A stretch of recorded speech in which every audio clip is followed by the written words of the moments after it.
Okay, if you haven't watched the previous video on this, I explain like the method in a little bit more detail. You should be able to pick it up from this video, but it's really explaining how we do this bit that I've been doing in red writing on that video. So check that one out if you haven't done already. So for these two-step equations, it says we have to be careful to perform the inverse operations in the correct order. So this is a two-step equation, as is this one, because we've got two things happening. We've got a +2, and we've also got a divide by 3. Now they look really similar, but there is a difference between them that we've got here. Well, we need to think about what's actually happening to build up this part on the left-hand side. If I was to ask you to say this and to say this, I want you to think about how you might say them differently. The way I would say this one is I would say x divided by 3, because that division seems to just be between the x and the 3.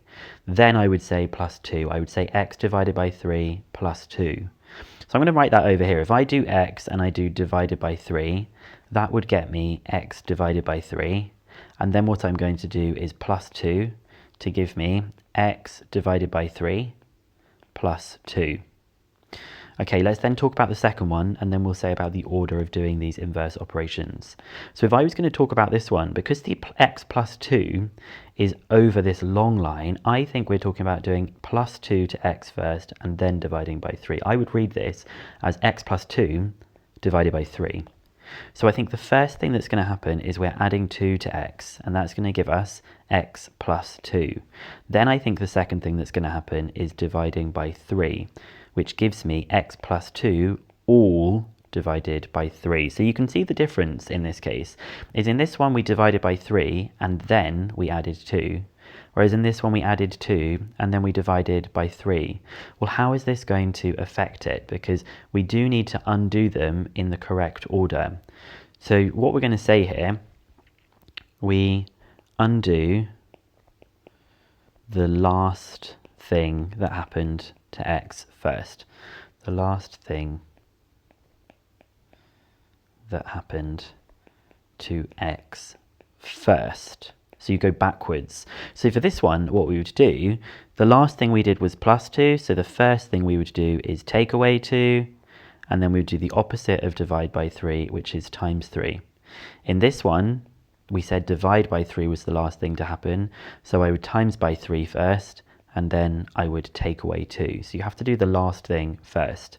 So let's do some examples here. These ones are all going to have positive integer answers, and then on this page there may be some negative or fractional answers. So let's have a look with this first one. Okay, I'm going to do this dotted line down here. I think the first thing was x was multiplied by 4, then plus 7. So that's the first thing I'm going to deal with. I'm going to get rid of the plus 7 by doing take away 7.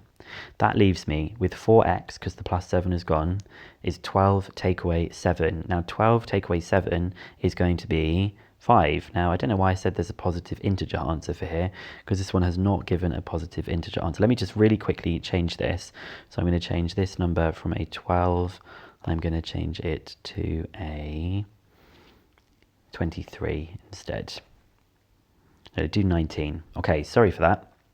So I'm going to go back, and we're saying here that we've got 4x plus 7 equals 19. So I'm going to take that 7 away. When I take that 7 away, I will be left with on the left 4x equals 19 take away 7, and 19 take away 7 is 12.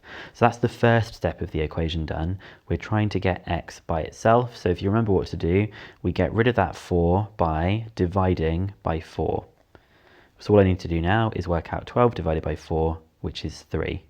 And if you go back to this original part, which is written in blue, if I do 4 times 3 and add 7, I do get the answer 19.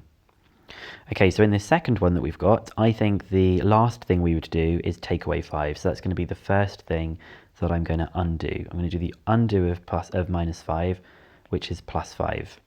So that I get y over 2 equals 12 plus 5, which is 17. Then I'm going to undo this divide by 2 by multiplying by 2. So I get that y is equal to 17 times 2, which is 34. And if you put 34 in here, it would work, because 34 divided by 2 is 17, take away 5 is 12. Okay, this one you might not recognize. This first letter is a Z, this is a 3, and this is a 2. That's why I draw the line through the Z, so it doesn't look like a 2. Now if we read what happens, this is z plus 3 divided by 2. So the first thing that I'm going to do is get rid of the divide by 2 because that was the last thing I said. It says plus 3 divided by 2. So I'm going to undo that divide by 2 by multiplying by 2, which gives me z plus 3 equals 5 times 2, which is 10.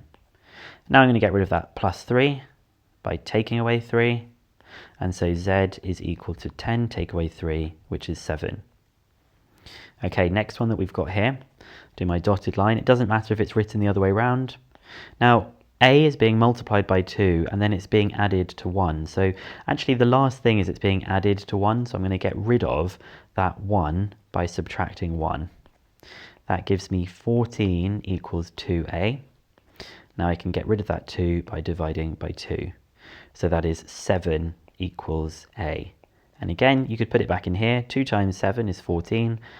And do 1 plus 14, you do get 15. So we know we've got it correct. Okay, so I'm going to, in this case, I'm going to get rid of the 4 by taking away 4. That's going to give me 6 equals, there's no 4 anymore, just b divided by 2. To get rid of the divide by 2, we multiply the 6 by 2. And 6 times 2 is 12. So 12 equals b. Doesn't matter if there's a 0 here, we're going to go about solving this. So I'm going to do my dotted line down here. I'm going to get rid of the minus 4 by doing plus 4 to this side. 0 plus 4 is 4. So 4 equals c divided by 3. I'm going to get rid of the divide by 3 by multiplying by 3. 4 times 3 is 12. So c equals 12. And again, 12 divided by 3, that's 4. 4 take away 4 is 0. So we know we've got it correct. Now in this second set of questions, I want to show you that it's okay to have negative or fractional answers. Sometimes you might get a decimal, but on the whole, fractional is better, I think. So exact same process, but you might get a negative answer this time. So I'm going to get rid of the minus 2 by doing plus 2. This is going to give me 3x equals 8 plus 2, which is 10. Now I'm going to get rid of the 3 by dividing by 3. So this gives me x equals 10 divided by 3. Now I'm happy to leave it as 10 divided by 3. 10 divided by 3, if I was going to type it on my calculator, is just going to be 3.333. I don't really like writing recurring decimals, so it's better to leave it as 10 over 3. That is what examiners would want, and that's what they're going to want you to do if you do A-level. Okay, so let's try this next one that we've got here. I'm going to get rid of the 7 by taking away 7. You can see we're going to get a negative. So y divided by 3 is 2 take away 7, which is negative 5. And I'll get rid of that divide by 3 by multiplying by 3. So y is equal to negative 15. You can see why you need this method, because you wouldn't guess negative 15 here, or you might not guess here 10 over 3. So this method is going to be really helpful. Okay, so this one, I'm going to get rid of the divide by 2 by multiplying by 2. So that is z plus 7 equals 6. And then I'm going to get rid of the plus 7 by taking away 7. So z is equal to 6 take away 7, which is minus 1. So it doesn't matter if you have a negative answer. Okay, keep going. Let's get rid of that 10 by subtracting 10. Now, negative 3 take away 10. You can always check it on a calculator, but it's negative 13. And that is equal to 2a. I'm going to get rid of the 2 in front of the a. Remember, you're trying to get a by itself by dividing by 2. So you could have, here I've got a negative fraction. I've got minus 13 over 2. Now I know people would probably like to do that as a decimal. You could write that as minus 6.5 because it's an easy decimal. This one that I had here, I didn't want to write 3.333. I also didn't even want to write 3.3 recurring because mathematicians don't like doing that. They would prefer it written as a fraction.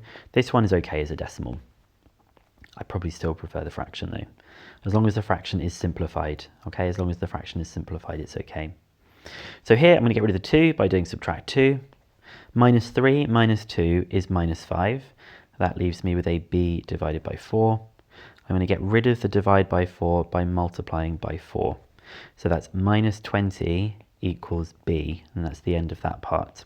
Again, you could put it in here, and you'd see you'd make this whole thing true. We're always trying to make the equations true. So I'll do my dotted line down here. I'm going to multiply by the 7 to get rid of the denominator. So I'm going to do minus 1 times 7. Now minus 1 times 7, it's a negative times a positive. It is going to give you a negative 7. And I'm left with c minus 19. I'm now going to have to get rid of the minus 19 by plus 19. So I'm doing negative 7 plus 19. I don't mind you checking any of this on your calculator, but that gives you 12. So c is equal to 12. So I would practice in the description link, I'm going to link you to some questions. I would do lots of practice, and I want you to use this method because it will help you with the harder questions. Okay, in the next video, I'm going to just talk you through this little extra example to examine. Found this video helpful? Then why not drop it a like and consider subscribing to my channel. If you'd like the next video in the playlist, you can click here to be taken straight to it. And as always, wishing you the very best for all your studies.